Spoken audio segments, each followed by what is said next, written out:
Now, look, I got to come out here and make this short really quick.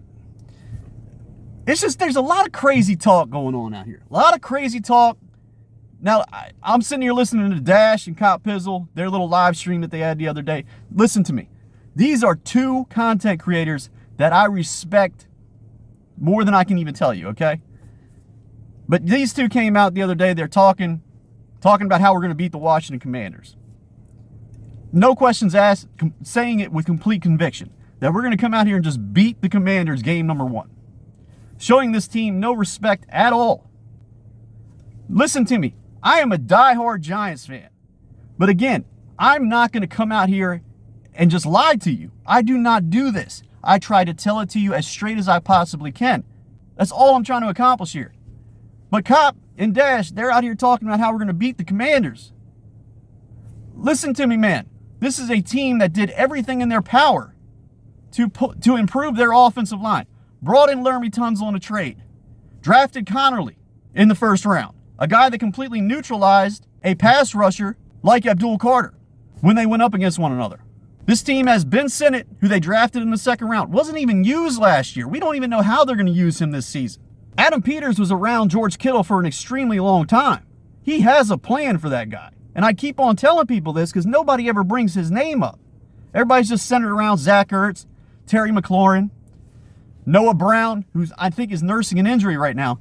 But dude, this team is locked and loaded and ready to go. You think about the additions that they made to the offensive line, their running game with Brian Robinson.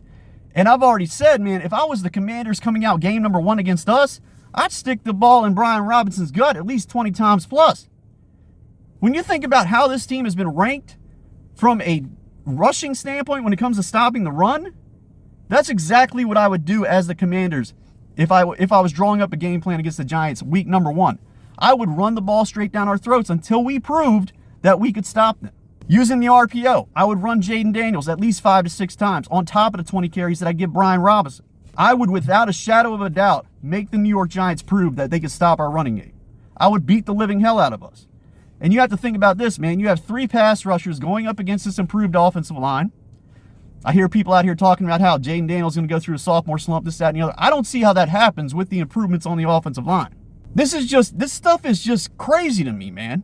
This stuff is crazy to me. Now, and on top of that, think about these 3 pass rushers that we have that are going to be locked and loaded going into this game, man. Chomping at the bit to go after Jaden Daniels and apply pressure to him and hit him as much as they can. These guys are going to be so overly aggressive in this game. I can already see it before it happens, especially a guy like Abdul Carter, because he's never experienced the NFL game. He doesn't even know what he's walking into here. He doesn't know how to dissect the RPO game at the NFL level. He doesn't know the tendencies of an offense at the NFL level and what they can do using this formation. He only knows what he sees in college. So that is going to work against him.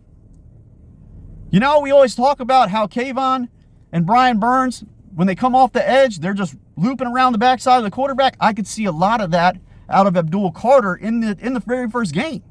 There's no doubt in my mind about this. And what happens when your edge rushers do this? You leave gaping holes on the edges of your defensive line for guys like Brian Robinson to run through, Jaden Daniels to run through. And you think Laremy Tunsil's not going to be able to take care of Kayvon Thibodeaux or Brian Burns? One of the best pass protecting offensive linemen this game has to offer? And again, I'm completely aware that the Giants aren't just going to exclusively use Abdul Carter on the outside. They're going to bring him into the interior of that defensive line, and they're going to try to use him the same way the Giants used to use Justin Tuck and Jason Pierre-Paul. 2 pass rushers that weighed 265 and 270. These were big human beings. Abdul Carter's 250 pounds. Every single offensive lineman that he goes up against, he's going to be outweighed by 50 pounds. So you better hope he penetrates that A or B gap. Because if he doesn't, against a team like Washington, with a power running game, with a guy that's a power running back like Brian Robinson, hell, he could end up back there where freaking Bobby Okereke is, Tyler Nubin, or Javon Holland when it's all said and done. When you're brought into ground zero, the dead center of that defensive line, it's not like being out there on the edge, man. You know, you got to deal with the tackle. You might get chipped by the tight end here and there. You get by them, you might have to deal with the running back. Okay, when you get placed in the center of that defensive line, man, you're getting hit everywhere. Everywhere. left tackle, right guard, center, getting chipped by the running back coming out of the backfield. It's not an easy place to be. This is a guy in college who, in his first year with his hand in the dirt, suffered two injuries. This is probably not something that you want to do on the regular, man. This is probably something that you just want to sprinkle in here and there. And then people are going to look at the fact that they're going to be like, well, Dex is going to be taking up double teams, so that's going to free up, a one-on-one matchup with him against the guard or the center, whatever. But Dex isn't always out there on the field. We're just going to come out here and beat the Washington Commanders, game number 1. And I'm not taking shots at Dash or Cop Pizzle, man. Again, these are two guys that I listen to all the time. I've listened to Cop, for as long as this shit has been around. Cop was one of the first people that ever came out here and did this. I've been listening to Cop since he had the headset.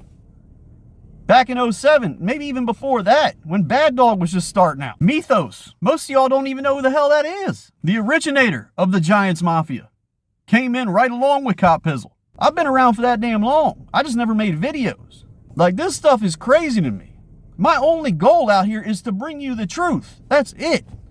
When this team starts to put it together and they start to show signs of being a good football team, I'm going to speak as positively as I possibly can about them because I will have faith in them. Because I had seen it out there on the field and I have a leg to stand on. But until then, I cannot do that.